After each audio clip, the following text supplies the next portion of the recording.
BFM Business. BFM Bourse, partageons nos valeurs. L'ISR est à l'honneur chaque jour sur BFM Business. L'investissement socialement responsable continue de monter en puissance. Comment donner plus de sens à vos investissements? Frédéric Villot est avec nous aujourd'hui. Bonjour Frédéric. Bonjour Guillaume. On est ravis de retrouver. Pour l'invitation. Oui. Avec grand plaisir. On est ravis de vous retrouver à nouveau sur BFM Business, fondateur de Mediatico, le site mediatico.fr. Frédéric, on sent frémir la dynamique, c'est vrai, des investissements éthiques, responsables. Vous étiez venu nous en parler il y a déjà de nombreuses années. Vous étiez à l'avant-garde. On parle même désormais de plus en plus de finance d'impact. C'est la nouvelle créature de l'ISR dont on entend parler. C'est quoi la finance d'impact? Oui, alors c'est vrai que ça fait 8 ans qu'on en parle sur mediatico.fr, mais là, il y a un mouvement de fond. Il y a quand même un espèce de consensus général qui dit que, bah oui, il faut redonner du sens à son argent. Non seulement on peut, mais il faut vraiment à son argent, à ses investissements. Et c'est vrai qu'en cette rentrée, on en a parlé dès la fin du mois d'août, en face de la rencontre des entrepreneurs de France du MEDEF. Il y avait les universités d'été de l'économie de demain, organisées par le mouvement Impact France et ses partenaires. On en a parlé encore il y a une dizaine de jours au Palais Brognard lors du forum 3-0, triple zéro, zéro pauvreté, zéro carbone et zéro exclusion. Voilà, donc c'est des entreprises, des ONG, des pouvoirs publics qui se mobilisent pour essayer de converger vers les enjeux du 21e siècle en réalité. Et puis, c'est au Palais Brognard, au forum 3.0, qu'a été publié le premier baromètre de la finance d'impact. Et alors là, c'est intéressant parce qu'on a une définition, et je vais vous la dire. Cette définition, c'est la finance d'impact, c'est une finance qui recherche intentionnellement une rentabilité économique et la création d'un impact positif au plan social et environnemental. Donc ça veut dire que la finance d'impact, en gros, c'est une démarche financière qui doit être volontaire d'abord. Elle doit être core business, l'impact, il ne doit pas arriver après avoir fait plein d'investissements et essayer de nettoyer son portefeuille. Non, ça doit être le point d'entrée dans la constitution d'un portefeuille d'actifs financiers. Et puis l'impact, il doit être mesurable. Ça veut dire qu'il faut mettre en place des indicateurs de mesure d'impact. La finance d'impact dont on entend de plus en plus parler, quels sont les indicateurs qui comptent le plus, avec lesquels il faut le plus compter quand on souhaite se lancer dans la finance d'impact? Alors écoutez, j'ai interviewé pas mal de banquiers et d'investisseurs sur le sujet. Ils sont tous d'accord sur une chose. Ils sont d'accord pour dire que c'est super difficile de mesurer l'impact réel de leurs investissements. Alors, il y a des choses qu'on sait mesurer. Les émissions de CO2, ça, on y arrive. Le nombre d'emplois d'insertion créés dans une structure sociale dans laquelle on a investi, on arrive à mesurer le nombre d'emplois d'insertion. Par contre, dès qu'il s'agit de mesurer, par exemple, la redynamisation d'un territoire, dès qu'il s'agit de mesurer les effets d'une synergie interculturelle, par exemple, ou intergénérationnelle, mais là, ça marche plus. On ne sait pas comment mesurer ça. Donc, on est en train d'apprendre. Et puis, surtout, les indicateurs d'impact, ils diffèrent beaucoup d'un secteur d'activité à l'autre. Ils diffèrent aussi d'un pays à l'autre. Et en Europe, il y a un enjeu considérable parce que la finance d'impact essaye de se développer au niveau européen. Le fait que ces indicateurs soient différents, ça empêche en réalité les comparaisons. Ça empêche aussi les financiers de mettre en place leur méthode habituelle de benchmarking et d'études. Et puis, il faut bien reconnaître tout simplement qu'on est en phase de recherche-développement sur cette mesure d'impact. Donc, soyons modestes, et on a l'élaboration en cours actuellement d'une taxonomie européenne sur cette mesure d'impact, sur l'impact, qui va probablement beaucoup nous aider. On verra si la présidence française de l'Union européenne en 2022 nous aidera à avancer sur ce point. Ce sera l'un des enjeux de cette présidence française. En effet, en tout cas, on voit qu'on est dans la préhistoire de l'investissement socialement responsable. On est dans un monde qui est en train encore de se constituer, un monde en éruption et en fusion. La lave tente à former de nouveaux paysages qu'on espère les plus vertueux possibles. On peut s'appuyer quand même sur quelques chiffres pour voir si cette finance à impact est juste embryonnaire ou si elle commence à véritablement peser. On a des chiffres à apporter à nos auditeurs et téléspectateurs? On a quelques chiffres, effectivement. Le marché de l'investissement d'impact, c'est 715 milliards de dollars dans le monde. C'est ce que nous dit le Global Impact Investing Network. Et vous parlez de la préhistoire, mais en réalité, elle ne date pas d'hier ou d'avant-hier, cette finance d'impact. Si on remonte aux années 90, le développement de la microfinance.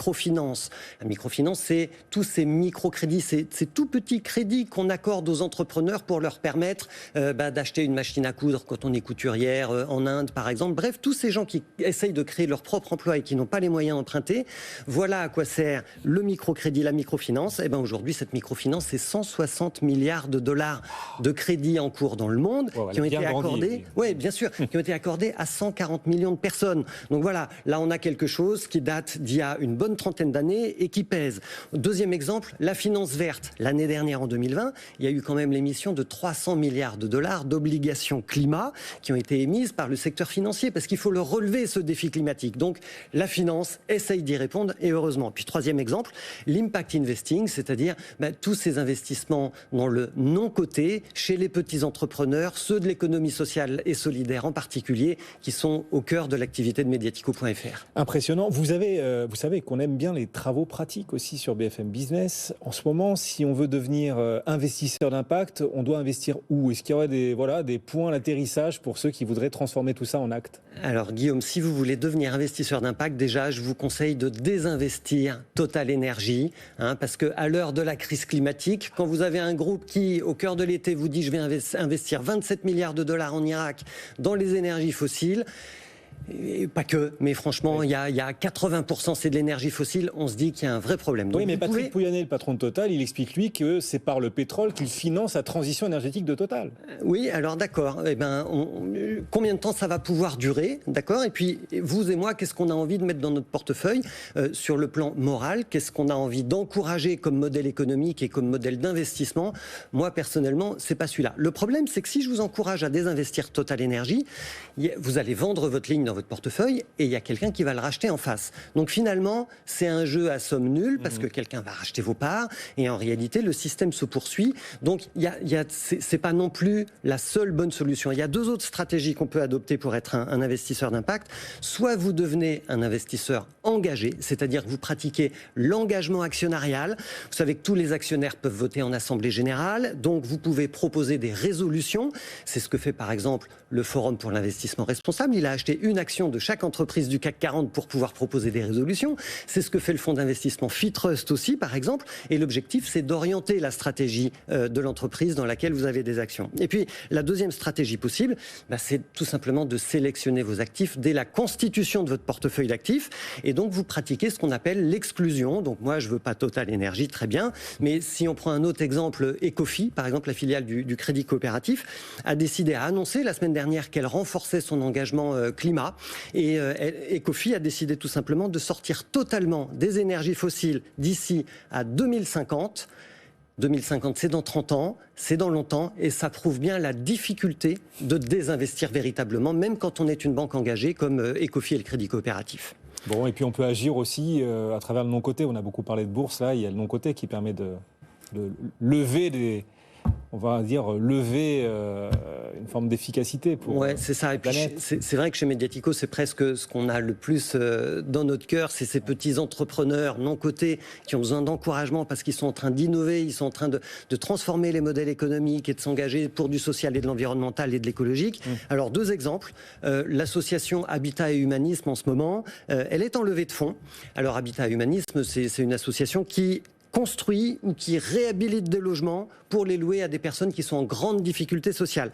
Ils ont mis en place une foncière, une association qui crée une foncière. Ils ont aujourd'hui 9000 actionnaires dans leur foncière et ils sont en train de lever 25 millions d'euros pour créer plus de logements avec le feu vert de l'AMF, bien sûr, parce qu'il s'agit d'un appel public à l'épargne, donc il faut une caution publique, bien sûr. Et ce qu'il faut savoir, c'est qu'avec les subventions, avec les aides de l'État, quand ils lèvent 25 millions d'euros, il y a un effet levier x4. Ils peuvent investir derrière 100 millions d'euros pour du logement. Donc, la part, si vous avez envie d'investir dans la foncière Habitat Humanisme, 150 €, c'est défiscalisable, 25% du montant de votre investissement. Et avec ça, vous pouvez construire du logement et vous pouvez reconstruire des parcours humains, Guillaume. Très intéressant, c'est concret, pratique. Frédéric Vuillot avec nous régulièrement sur BFM Business, le fondateur de Mediatico et son site mediatico.fr. Merci de nous voir. À très bientôt. Le CAC 40, on se reconnecte à la séance du jour en direct, toujours en petite baisse, moins 0,38%. Dans un instant, on sera à New York en direct puisque les indices viennent de se retourner dans le rouge. On va rejoindre Sabrina Quagliozzi depuis Wall Street en direct, donc dans une poignée de secondes. Juste après, on répondra à toutes vos questions sur l'ensemble de vos placements. Vous pouvez nous les envoyer, vos questions, sur notre site bfmbusiness.com. À tout de suite.